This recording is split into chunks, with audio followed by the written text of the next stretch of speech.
Halo semuanya, perkenalkan saya Keisha Nurfatihah. Saya merupakan mahasiswa aktif D3 Administrasi Bisnis jurusan Administrasi Niaga Politeknik Negeri Jakarta. Saya sekarang semester 1 dari kelas AB1C.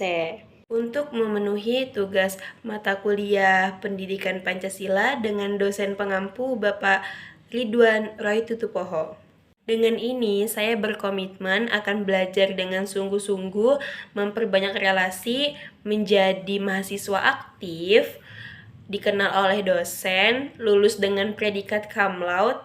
Semester 1 dan 2 harus lulus dengan IPK 4, semester 3 dan 4 harus mulai ikut keorganisasian untuk memperbanyak relasi, dan kalau ada materi yang belum dipahami itu bertanya kepada dosen ataupun teman, harus memiliki personal branding yang baik agar dikenal oleh Sila yang teman maupun pertama, dosen.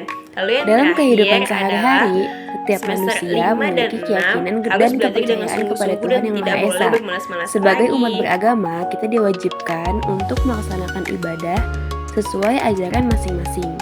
Salah satu wujud penerapan nilai sila pertama Pancasila, yaitu ketuhanan yang Maha Esa, adalah dengan melaksanakan sholat tepat waktu. Pada situasi ini, saya sedang fokus mengerjakan tugas di laptop. Tiba-tiba terdengar suara azan dari masjid di kejauhan. Saya langsung menaruh laptop dan bergegas melaksanakan ibadah sholat. Melaksanakan sholat tepat waktu menunjukkan bahwa kita menjaga hubungan baik dengan Tuhan, sekaligus mendisiplinkan diri dalam menjalani kehidupan sehari-hari. Nilai-nilai ini sejalan dengan sila pertama Pancasila, yaitu ketuhanan yang Maha Esa, yang mengajarkan kita untuk senantiasa beriman, bertakwa, dan menghormati perbedaan keyakinan antar sesama. Dari hal kecil seperti sholat tepat waktu, kita belajar arti ketundukan dan kedamaian, karena sesungguhnya kedisiplinan beribadah adalah membentuk pribadi yang berakhlak, sabar, dan bertanggung jawab. Dengan demikian, menjalankan sholat tepat waktu bukan hanya kewajiban seorang muslim, tetapi juga wujud nyata pengamalan nilai sila pertama Pancasila, yaitu ketuhanan yang Maha Esa. Sila yang kedua, dalam kehidupan sehari-hari kita diajarkan untuk saling menghormati, menyayangi, dan membantu sesama manusia. Nilai-nilai inilah yang menjadi cerminan dari sila kedua Pancasila, yaitu kemanusiaan yang adil dan beradab. Salah satu wujud nyata penerapannya dapat dilakukan di rumah dengan hal sederhana seperti membantu orang tua merapikan rumah. Pada situasi ini, saya sedang membantu ibunda saya mengerjakan pekerjaan rumah, mulai dari menyapu latar, menyapu lantai, mencuci piring, hingga melipat baju. Dari kegiatan ini, saya belajar bahwa membantu orang tua bukan hanya kewajiban, tetapi juga bentuk rasa kasih dan hormat kepada mereka yang telah merawat kita sejak kecil. Tindakan seperti ini mengajarkan kita untuk menjadi manusia yang beradab, yang peduli, menghargai, dan tidak mementingkan diri sendiri. Melalui kegiatan sederhana seperti membantu orang tua merapikan rumah, kita sebenarnya sedang menanamkan nilai kemanusiaan dalam diri kita sendiri. Kita belajar tentang empati, kerjasama, dan rasa hormat kepada sesama manusia. Karena nilai kemanusiaan tidak hanya terlihat dari hal besar, tetapi juga dari hal-hal kecil yang kita lakukan dengan hati yang tulus. Jadi, sila kedua Pancasila, yaitu kemanusiaan yang adil dan beradab, mengajarkan kita untuk memperlakukan orang lain dengan adil dan penuh kasih sayang, dimulai dari keluarga kita sendiri. Dengan membantu orang tua, kita telah menunjukkan bahwa kita menghargai jerih payah mereka dan berusaha menjadi pribadi yang bertanggung jawab serta berbakti. Sila yang ketiga, dalam kehidupan sehari-hari kita tidak bisa hidup sendiri. Kita selalu membutuhkan orang lain untuk berbagi cerita, bekerja sama, dan saling membantu. Disinilah makna sila ketiga Pancasila, yaitu persatuan Indonesia, menjadi sangat penting.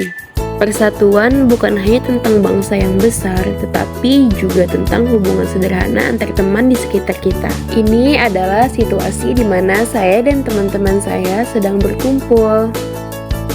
Dan dalam kebersamaan itu saya menyadari bahwa perbedaan bukan penghalang untuk bersatu. Justru karena kami berbeda, kami bisa saling belajar dan saling menguatkan. Kami tidak mempermasalahkan perbedaan suku, agama, atau hobi. Yang penting kami saling menghargai dan menghormati. Meskipun kami berasal dari latar belakang yang berbeda, ada yang pendiam, ada yang periang, ada yang suka olahraga, dan ada yang gemar membaca. Walaupun berbeda-beda, tapi kami tetap saling melengkapi, bisa melengkapi. Itu bukan berarti harus sama, tetapi saling melengkapi dalam perbedaan. Dari kebersamaan kecil bersama teman, kita belajar arti besar dari persatuan Indonesia. Sila keempat, dalam kehidupan sehari-hari kita sering dihadapkan pada situasi yang membutuhkan kerjasama dan keputusan bersama. Salah satunya adalah ketika kita sedang mengerjakan tugas kelompok di kampus. Dalam menyelesaikan tugas, tentu tidak bisa dilakukan oleh satu orang saja.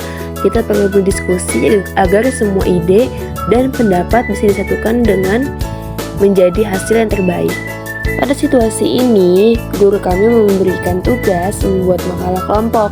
Kami pun berkumpul di kelas setelah jam pelajaran selesai untuk membahasnya. Awalnya setiap anggota kelompok punya pendapat yang berbeda-beda. Ada yang ingin topik tentang lingkungan, ada yang memilih pendidikan, dan ada juga yang tertarik dengan teknologi. Disinilah nilai sila keempat Pancasila, yaitu kerakyatan yang dipimpin oleh hikmat kebijaksanaan dalam permusyawaratan perwakilan, kami terapkan. Kami saling mendengarkan pendapat teman, tidak memotong pembicaraan, dan menanggapi dengan sopan. Setelah berdiskusi cukup lama, akhirnya kami sepakat memilih tema menjaga lingkungan sekolah agar tetap bersih dan sehat. Dalam proses diskusi ini, kami belajar banyak hal. Kami belajar bersikap demokratis, menghargai pendapat orang lain, dan mengambil keputusan dengan bijaksana. Kami juga memahami bahwa kerjasama dan musyawarah akan menghasilkan keputusan yang adil serta diterima oleh semua pihak. Sila kelima, keadilan sosial bagi seluruh rakyat Indonesia, mengajarkan kita untuk menjaga keseimbangan antara hak dan kewajiban serta bertindak adil demi kepentingan bersama. Pada saat saya menuju kantin, saya melihat teman saya sedang boros membuang-buang air. Ia menyalakan keran air tanpa ada kepentingan. Saya mendekatinya dan dengan sopan menegur. Dia kesal, tapi setelah saya jelaskan bahwa boros air bisa membuat orang lain kekurangan, ia pun mengerti dan segera mematikan keran. Selain itu, sikap menegur dengan cara yang sopan juga menunjukkan kepedulian sosial. Kita tidak hanya diam melihat hal yang salah, tetapi berani mengingatkan dengan baik demi kepentingan dan kebaikan bersama. Dari hal kecil seperti ini, kita belajar bahwa keadilan sosial bisa dimulai dari tindakan sehari-hari. Jika setiap orang mau berlaku adil dan peduli terhadap lingkungan, Indonesia akan menjadi negara yang lebih sejahtera dan berkelanjutan.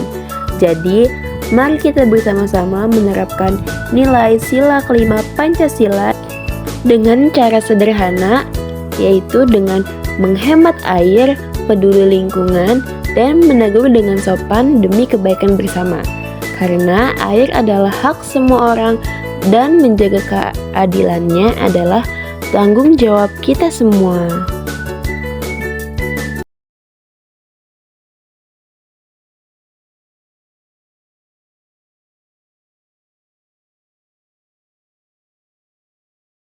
Itulah merupakan contoh penerapan Pancasila dalam kehidupan sehari-hari. Semoga dengan adanya video ini dapat bermanfaat bagi penonton dan bagi masyarakat sekitar agar dapat mengimplementasikan nilai-nilai Pancasila dalam kehidupan sehari-hari. Terima kasih, sampai jumpa lagi.